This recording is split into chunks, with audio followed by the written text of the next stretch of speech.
welcome to another episode of the CPG Guys podcast. Our hosts, Sri Rajgopalan, Peter V.S. Bond, and Brian Gildenberg, explore how brands and retailers engage consumers in an increasingly digitally driven world. And now, here are the CPG Guys. Hello and welcome to the CPG Guys podcast. I'm PVSP when I'm not co-hosting this podcast along with my partners, Sri and Brian. I help enterprise brand manufacturers grow their global e-commerce business. Of course, it's Women's Month here on the CPG Guys, where all of our guests are remarkable entrepreneurs and business leaders with compelling stories to share. Along for today's conversations, my fellow co-founder of the CPG Guys.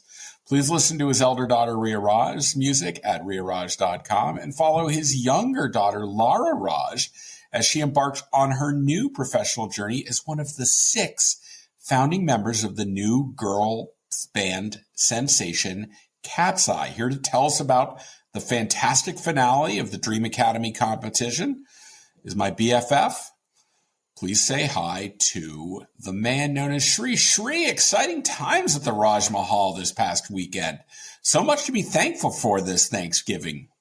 Oh my God, now I have to make a laundry list because Laura got on the billboard on Times Square and it was done by a fan, like a super fan. I can't even imagine who paid for that, but some super fan group did. And now they have a fan name for Laura called Raj Berries, R-A-J-B-E-R-R. Raj Berries, I like that. Berries, like Swifty, Raj Berries. Peter, it's an ecstatic moment for the family. It's not every day you wake up and one of your offsprings is part of the next global girls band, Spice Girlesque. Her journey starts like from Monday. She's got a couple of days off for actually it's Friday. She's got a couple of days off for Thanksgiving, but we're trying to now really be calm next 3 days. The countdown begins. But what a moment in our household. Like this is a major life change for the entire family. And we're learning by the day. But how interesting. I wish my daughter the best. When you're part of a global girls band by Hype from Korea and Geffen Records from Universal Music, this is industrial. This is the real deal. It's a big deal. So for all of you listening, follow Cat's Eye, Katseye. They're all over Instagram and TikTok and every social platform possible. And I can't thank all of you for the support you gave by voting for her. And Peter, thanks to you by not just voting for her, but also cheerleading her through the entire journey from 120,000 down to 6. Sri, do you think a fan will ever buy us a billboard video at Times Square? We'd be okay with that, right? We would have no problem with that. I don't think we need a fan to buy us, Peter. We'll get there organically.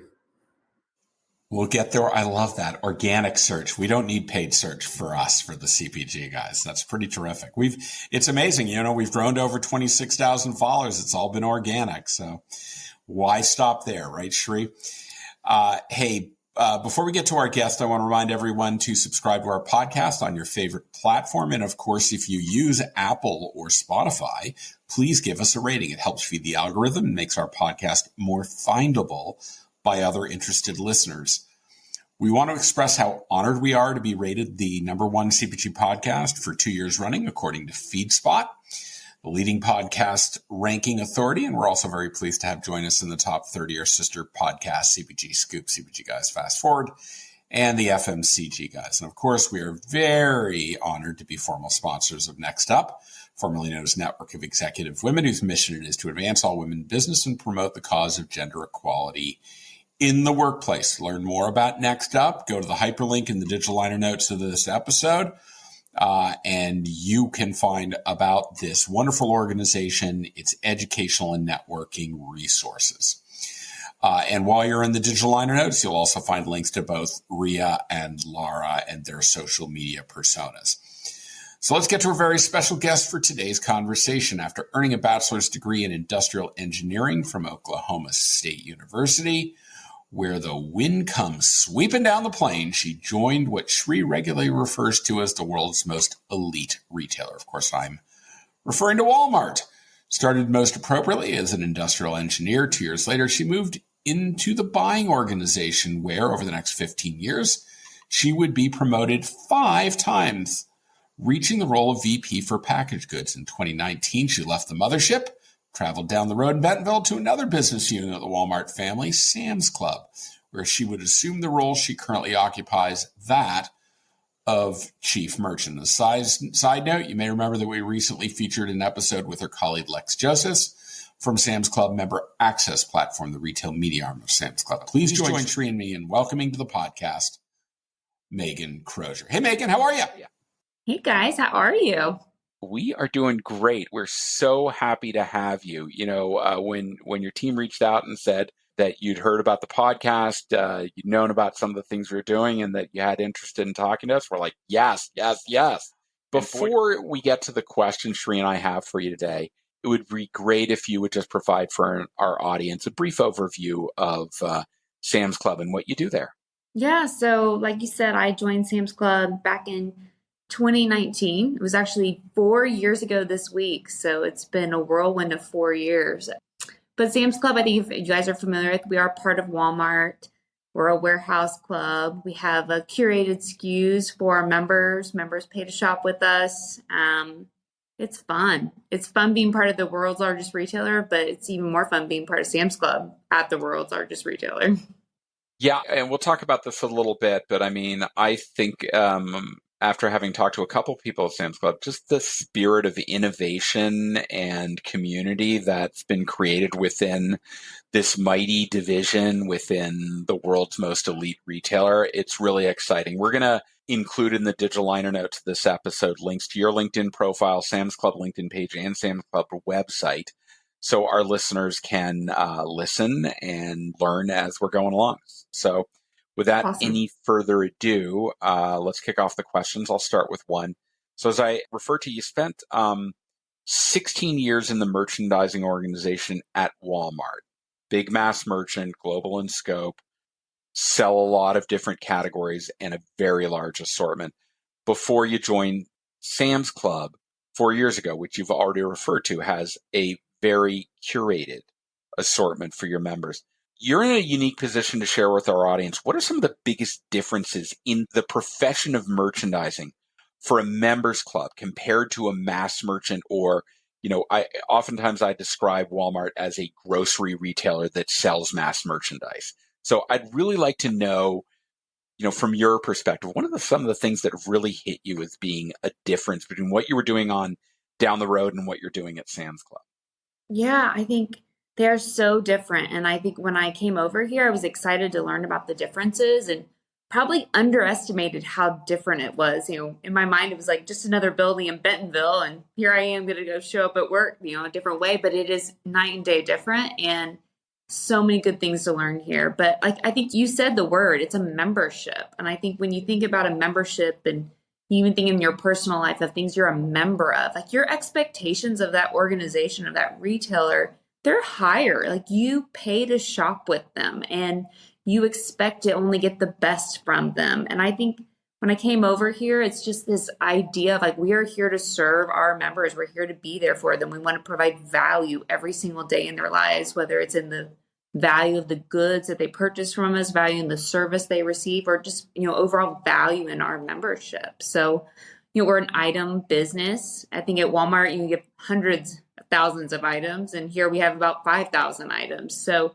very item focused. The amount of detail and attention and, pure like love you put into an item is different. So the relationship with suppliers is different. The relationship with your members is different. The relationship with the operators is different. And it has this different vibe. It's super fun to be part of a business that items are what you celebrate every single day. So good to hear. And yes, indeed, 5,000 items approximately. That innovation that Peter referred to just a little while ago, Sam's Club, of course, is very well known in the industry where retail innovation accelerates. Scan and go, it could be scan and ship. There are just a couple that I named. But a lot of it at the end of the day, Megan, comes to your leadership and the culture that you've created for Sam's Club. So what about the culture at Sam's Club makes it so special for nurturing innovation? And how do you ensure that that spirit never dies? Yeah, no, it's something I think we, especially as a leadership team, keep very close to the vest because we want that culture to never end. It's what it makes us special. It's truly what's the heartbeat of Sam's Club. But it's funny, we always say we're kind of like a little startup inside of the monster Walmart, but we're an $84 billion business. This little startup's doing some big business over here, but it has this sense of like smaller teams, smaller connections. Like, no, there's truly this sense of accountability on multiple ways because we run a leaner operation and we have this ability to connect with our members, which, because you're so connected to your members, you have like a sense of accountability to them. Like you want to do what's best for them, and our associates do. It's no doubt in my mind that most of the merchants here could like name the club manager because we have 597 clubs. Like you can get to the intimate details and relationships in this business, whether it be with your members or whether it be with the associates on the front line. And I don't know, it's just, there's this like sense of family, there's this sense of trust, but we're here to serve our members and it brings us together for a common mission and common purpose. And we hope that we never lose that sense of spirit, accountability, and because that's what makes our culture unique. Is it fair to say, Megan, that human beings are the anchor and center of what you just described? And as they come in, they learn the culture of Sam's Club, and then they actually give back as they stay with Sam's Club. They're actually developing the culture, culturally. Yeah, no, I think you're absolutely right. I think when you think about the world of AI and Gen AI and all of the algorithms, like humanity is actually what we believe is going to separate us in the future, our relationship with our members and really caring about them and delighting them and wanting to delight them on an everyday basis is a little bit of our superpower here. We say we're member obsessed and no algorithm's going to do that. It's truly listening and having empathy with your members and then involving them in the process to help develop great items and great services that they love. They get to be part of the culture just as much as the company is. Your colleague, Lex Joseph, in a previous conversation with us said that at the heart of how they make decisions about what they're doing is, does the action we're taking improve the experience for the member? If it doesn't, the conversation is over. And I think that you kind of articulated that to a great degree in your response. So Sri and I, we met over 25 years ago at a company that's now known as Circana, the artist formerly known as IRI. And so insights are at the heart of our professional background. And one of the things that I absolutely love about Sam's Club is just how rich your member insights are, right? 100%. You cannot shop at Sam's Club unless you have your member ID, your card, right? So 100% of your transactions are longitudinally attributable to your members. So I'm really curious from your perspective, because the merchandising team deals very directly with all of the suppliers that are selling through your platform. How does Sam's Club, in collaboration with your vendor suppliers, partner to really drive business decisions through this incredibly rich insight asset that's at your disposal? Well, I think you're right. Like that's what is one of our unique, obviously, offerings here at Sam's Club is our member data. But I think the data is only as good as the insights that you take from it. So one of the ways I would answer that is like, how do you partner with CPGs to leverage their data and our data to make the most out of that, whether it's in how to get the product to the member in the fastest way possible, the lowest cost possible, but part of our loop and making sure that we're being efficient, or developing items or thinking about ways to add value. So I think there's this sense of you can trust us because we are so member focused, because we have the data, because we know our members, we know what delights them, and we feel very experienced and we feel very, I think empowered and responsible to make sure that we bring that to life with our brands. So it's fun. And I think we also think about members as they're more than just data though. They're people. And I think that's something that really came to life for us during COVID as it's, when you're trapped in your house working, it's hard to get out inside the clubs and talk to members and talk to our frontline associates. You're having to trust the data. And sometimes we would get lost in members who just become POS numbers. And it's not, they're real people. They're counting on us to delight them. I had a personal experience, just to give you guys an example, I bought a blow up pool for my kids. I had a 3 and a 5-year-old when we went home for COVID, very beginning of my, time here at Sam's Club. And the pool, of course, we couldn't go anywhere. So the blow-up pool's in the backyard and we're having fun, but it actually had a leak in it. And I only got to use it a couple times. And so I called the merchant. I said, hey, my pool broke. And she was like, oh, that's funny. We ran our return rate. It's really low. And I was like, well, I just threw it away. Like I didn't even bring it back to Sam's Club because I just didn't want to. I just threw it away. So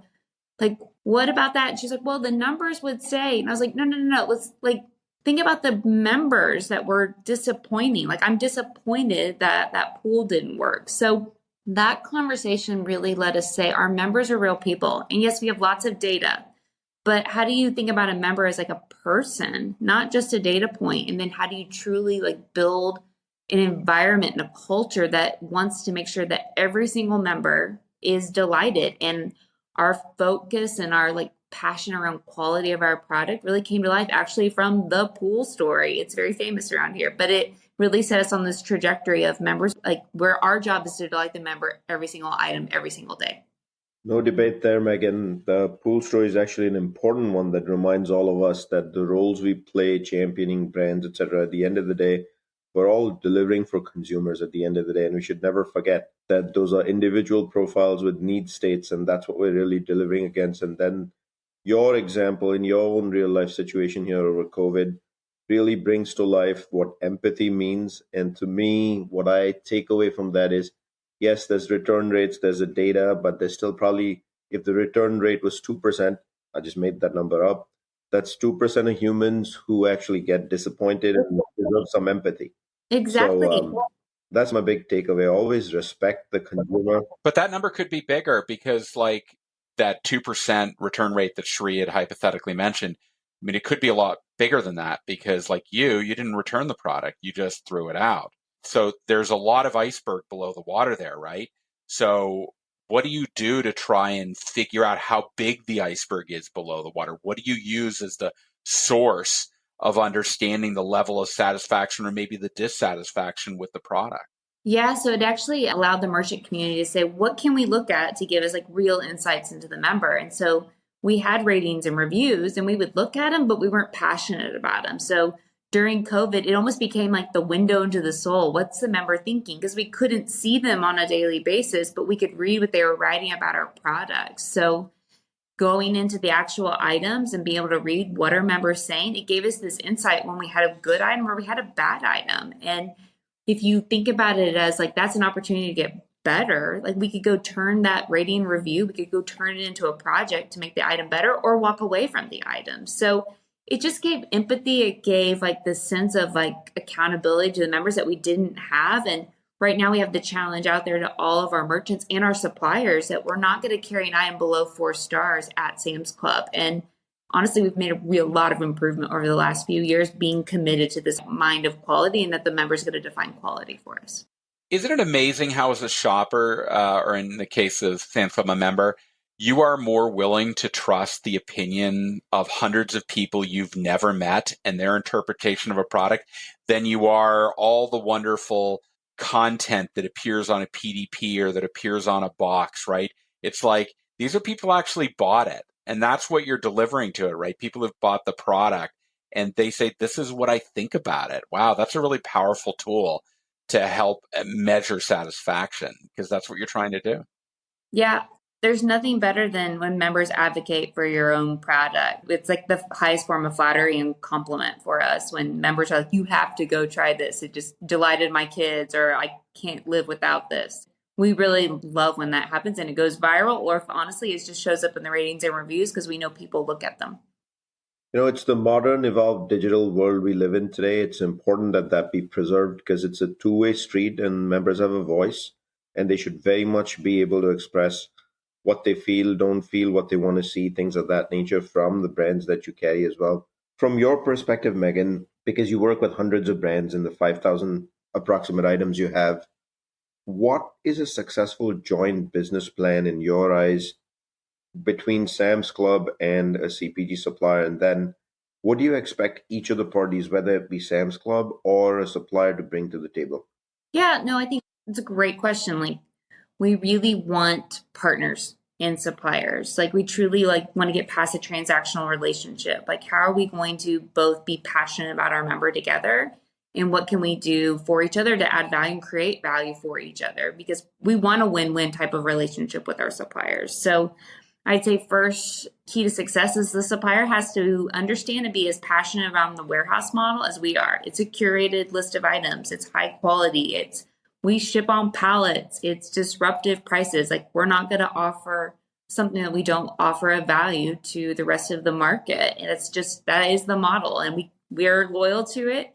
We're loyal to EDLP. I think you guys are probably very familiar with the Walmart mentality of EDLP, and that's a journey, but I think that's something that we want to build trust with our members over time. We are in a growth phase. We are always talking to suppliers around, like, Sam's Club is growing. So are you building for capacity? Are you committed to growth? Like, we've doubled our business in the last 4 years. So what if we double it again? Are you ready for that growth? And are you positioning yourself to be able to do that too?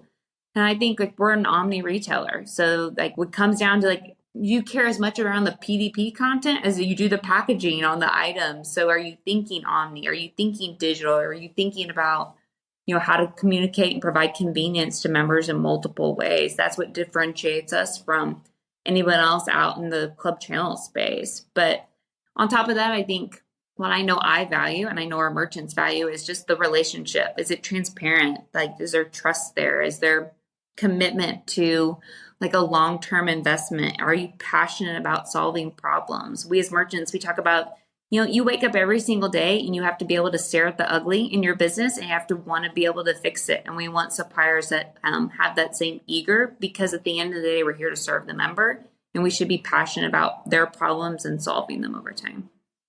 I want to remind our audience that we're speaking today at the beginning of Women's Month with Megan Crozier. She is the chief merchant at Sam's Club. So how does Members Mark, your private label, play a role in your overall merchandising strategy? In particular, how have member behaviors related to the brand kind of changed over the last 2 years that were filled with supply chain constraints and yet inflation, economic uncertainty? And I've got to imagine also, like, ratings and reviews in particular play a significant role in the success of your private brands. Yeah, I think the journey of Members Mark is one I'm very proud of and very passionate about. I think, the last 2 years have been really exciting, but it started probably about 5-6 years ago. We had over 20 different private labels inside of Sam's Club. And John Ferner, when he was leading the business, said, let's have one, and it's going to be Members Mark. And I would say it was a private label until probably a couple years ago, when it started to become what we say a private brand. And there's a big difference. There's something around, like, you're passionate around what the guardrails of it, you're passionate around what it stands for. You care about it with, so much love, just like our CPG partners care about their brands. Like, we care about Members Mark in the exact same way. But I think it's different than what some private brands might be at other retailers. It's not just a lever. I don't carry, duplicate SKUs. So I don't usually have one national brand and one private brand item in the club. Like, we usually have one offering. Like, that's different for us. And it can be not necessarily just like the opening price point. It can be incredibly high quality at an incredibly disruptive price. So it's very different than what you might find at other retailers. But the fun part about it is, and we relaunched it just a couple of years ago on Earth Day, is that we call it, it's made with our member and our planet in mind. Our members are creating this brand. Like, we almost like crowdsource ideas with our members in mind, and they're very passionate. Like, they will give us feedback. They have lots of ideas, many ideas we would never even come up with. They're very creative, and they have visions for what we can offer them to make their lives easier, whether it be an actual product or like regenerative principles, sustainability. They're really passionate about what they can do for their families and for their planet and leave it in a better place too. So we have 40,000 members in what we call our Members Mark community. And we talk to them about everything. We send them samples. We ask them for ideas. We run things by them, like from packaging to flavors to cooking instructions to assembly instructions. Like, they influence so many of our choices. And you know what? They're usually right. And when you create a product with the member in mind, like, your confidence level when you launch that product is really high. So we're very grateful that they are wanting to be a part of our everyday lives, and they've made this brand something incredibly special. And I do think it's at the beginning of its growth and its, like, relevance to the Sam's Club community. No debate there that it's become a special brand in the industry. And it was also great to hear you say made for members, keeping the planet in mind, an important mission that all of us should be paying attention to. But in that spirit of making successful brands, successful items for members at Sam's Club, are you able to share any memorable success stories or innovative merchandising campaigns from the time you've been here at Sam's, seeing the incredible double the business last few years outcomes you've been able to enjoy? Yeah, I think we're really proud of obviously the results, but I think the journey, blood, sweat, and tears that led to the results is something that I will be forever grateful. I've loved watching the team here, how they work together, how we've a common purpose, a common mission, just to truly be member obsessed. And I couldn't give the experience away for anything over the last 4 years, but I think one fun story is we have this thing, it's an internal project. We call it Project Zesty. And there is a good story around that too.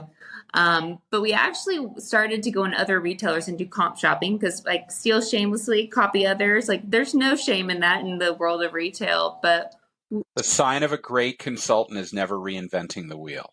I truly believe that. The greatest consultant ever. So I'll tell you, we were in one of my favorite retailers, Trader Joe's, and like they're famous for great flavors and they do seasonal flavors really well. And so I actually took a team, my snack and beverage team, and I said, let's go shop Trader Joe's. Like, what do you notice? And they picked up on it. And I think it was around Thanksgiving. They're like, wow, they're leaning into this like apple flavor and like cheddar cheese flavor. I don't know if those are the right ones, but they were like, and you kind of find it all over the store. I was like, yes, like, why aren't we doing this? Like, why aren't we delighting members with something that's exciting and fun and like something that they're passionate about? And I said, you have 60 days to go figure it out. And they just looked at me like, you are a crazy lady.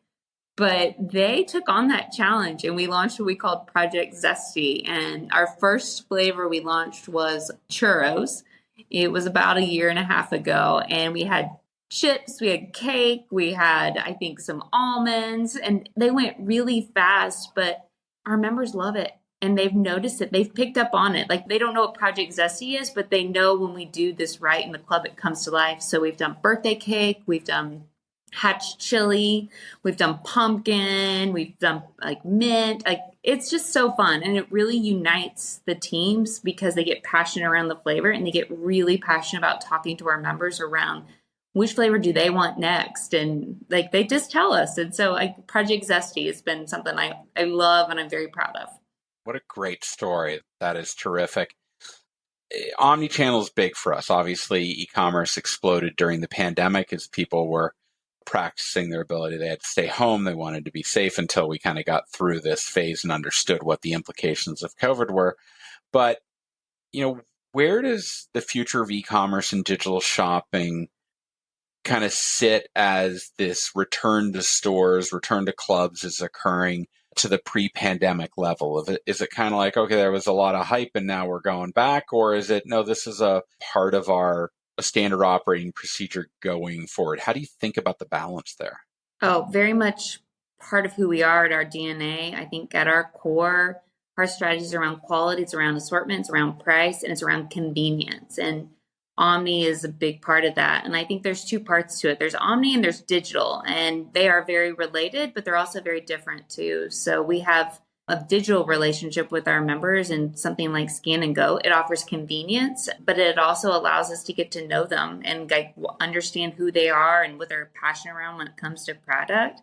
But there's also Omni, and we have curbside, we have pickup, we have delivery, we have ship to your home. So we can cover all of that. But our goal, we kind of joke around. We say we're the anywhere club. Like we want you to be able to shop Sam's Club however you want, whenever you want. And we want to make it easy to delight you whenever it happens. So I think it's funny. Like we all have terms for it in retail, but like the member doesn't see it that way. They just start shopping and they just expect to be able to interact with the product. And that this idea of convenience is, I don't know, it's just anticipated now. COVID, I think, accelerated, obviously, the need for a digital relationship, an omni relationship with us. And I feel really proud that we listened to our members. We knew it was important to them. And we made some big, bold changes during COVID to accelerate our journey there. And we want to continue to lean into it. I know with my team, like they're omni merchants, but they're still learning what that means. And like, what does a good omni merchant look like? I think probably most of retailers are still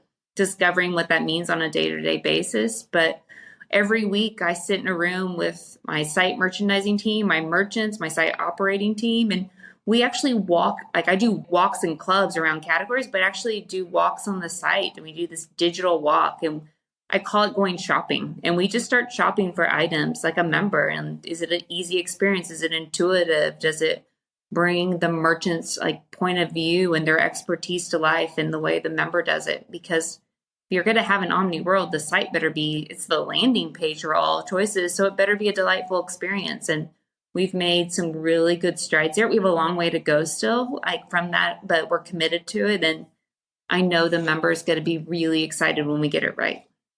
It's great to hear you in this role as a chief merchant talking about the importance of omni-channel. And by the way, Megan, you're the first person in 350 odd episodes here since we've been doing this 3+ years to clearly call out there's a difference between omni-channel and digital. And it's important to know both and figure out what the solves are as well as deliver for customers, your members in this case. And while some of the omni-channel and digital converge, it's not always everything converges, and to keep that mind going. So here on the CPG Guys, the last question we always ask our guests is called CPG Guys Fast Forward. And we ask you to look into the future. And the question I'd ask you is, what trends have you seen in retail that have shaped up over COVID or shaping now in a post-COVID? Maybe it's the last 5 years, such as the Project Zesty example that you gave. But what trends are you seeing that is reshaping the industry? And where do you think that'll lead to in the next few years? Ooh, I'll tell you, I think we've talked about a little of them. Get out the crystal ball. My crystal ball has been broken for the last 4 years in so many ways, so I don't trust it anymore. But I'll tell you what I think. How about we go with that?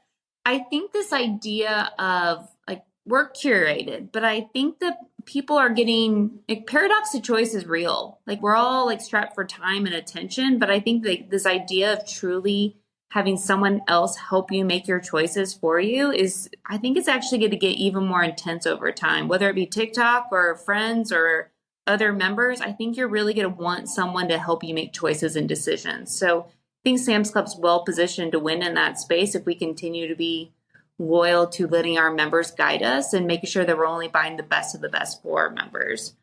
I'd also say convenience. I think it's just going to get even more convenient. Like there will always be this new definition of convenience. And if we don't have the ear to the ground, I think you could be left behind in that space really, really fast. And then we've talked about it, but I have this sense of like items being made by crowdsourcing. And how do you partner with suppliers to like take advantage of those opportunities? And I don't know what it looks like, but I think this social commerce and social retailing, whatever that world looks like, I'm excited to be a part of it and figure it out over time because I do think it'll be the wave of the future. You know, it's funny you mentioned that, Megan. Many people are familiar that go to quick serve restaurants with the Coca-Cola Freestyle machine, which is you design your own flavor. That is actually a tool for gathering an enormous amount of data. Oh, completely. There is no mistake that shortly after launching that, flavor alterations started to appear in the Coca-Cola portfolio. That was a direct result of that machine entering the industry. So good on you for thinking about how all this is helping inform innovation. I want to remind our audience, please go to cpgguys.com. All of our episodes are there. You can filter the episodes based upon topics like merchandising or retail media or insights or whatever, and find exactly the episodes you want. And while you're there, please drop us a rating and review so that you can, again, feed the algorithm, but share what you're thinking about this podcast because we want it to be relevant to the topics that are of interest to you in the industry. And of course, if you think you or your company has some thought leadership to contribute to this ongoing conversation, drop us a line at contact@cpgguys.com. Tell us about it, and maybe you can be on a future episode of the podcast. Megan Crozier, I want to thank you so much for joining us today. This was an absolutely delightful conversation. You are welcome back anytime you want. Thank you. Well, thank you for having me. It's been fun. That is great. Shri, wow, this was awesome. I would love to hear kind of your summary thoughts on particularly poignant things that Megan shared with us?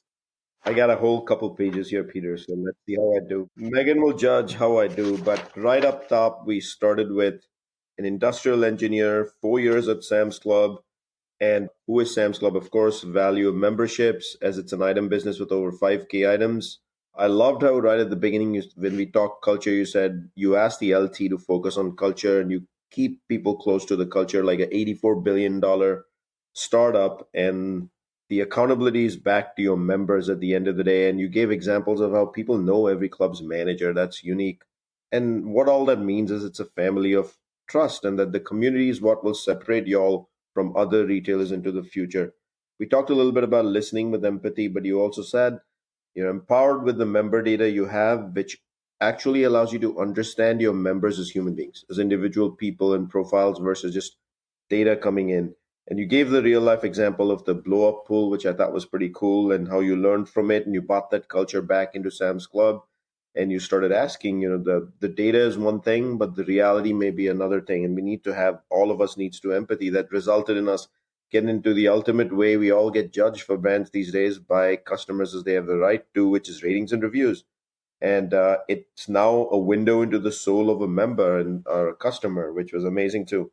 Then we jumped into the world of your partners, your brand partners, which is JBPs. And what's important in a JBP is creating value from your side for suppliers as well. Ask that people be passionate about the warehouse models. Obviously, warehouse models are slightly different, such as ship on pallets. What a great example. As you're going through your high growth phase, you're growing twice as much in the last 4 years is incredible. And obviously, but that requires capacity from your vendor suppliers. So who's making those investments to get that capacity to match that kind of record growth? And then you close that section out with, are you ready for omni-channel and digital? And have a problem-solving mentality, but have a problem-solving mentality for your customer, the member. From there, we jump to the role of private label and how phenomenal the brand has become. But I love that you mentioned it's made for members, by members, and keeping the planet in mind, which we all need to really pay attention to. Then I asked you a question about memorable successes. I love the story of Project Zesty. I won't recap it here other than bottom line, you learned about new flavor profiles by actually going in the market and tasting flavor profiles and understanding what the trends are, which is awesome. There is no substitute to being in retail in store. Then we jump to what's core to you. You talked about price, quality, convenience. And I mentioned you were the first person here on the show in 350 plus episodes to call out that there's actually a difference between omni and digital. And it's important to pay attention to both. And you did say Sam's is now working towards and is already an Anywhere Club and only get better in being that Anywhere Club over time. And that your team, your LT, is actually learning and evolving to what is a good omni merchant versus an omni merchant. And one of the ways you do that personally yourself is you do a website walk by going shopping online. You're making strides, but you're committed to the long-term journey there as well. And lastly, we went into trends. There were three distinct ones you mentioned. The paradox of choice. And in this case, that could be TikTok making choices, that could be friends making choices, but it could be artificial intelligence as well. And you felt that you're well positioned to win in that angle. And I'll wrap it up by saying convenience triumphs at the end of the days and crowdsourcing products and what the future of social commerce and social retailing is in the future. Wow. Great summary, Sri. You nailed it. I'll give you your perfect dismount off of the balance beam. So, Sri, thank you so much as always for joining me. So great to kick off Women's Month with a bang, and looking forward to seeing you next week when we're, not going to see you next week. We'll wave at each other in the air as we're flying in opposite directions coming out of grocery shop. But that would have been 2 months history at that point, Peter. I know. But by the time this airs, the Dodgers will have won the World Series. So Yankees, they'll be playing golf in Florida. Perennial dream on. It's okay to dream. Humans live on hope. It's okay to dream. I know. Hope and dreams. To our audience, particularly the 25,000 plus followers on LinkedIn, we're so grateful that you come to us for your educational and entertainment purposes. We take that very seriously in terms of bringing on great guests like Megan. So please continue. We look forward to speaking with you on our very next episode of, wait for it, the CPG Guys podcast. Goodbye.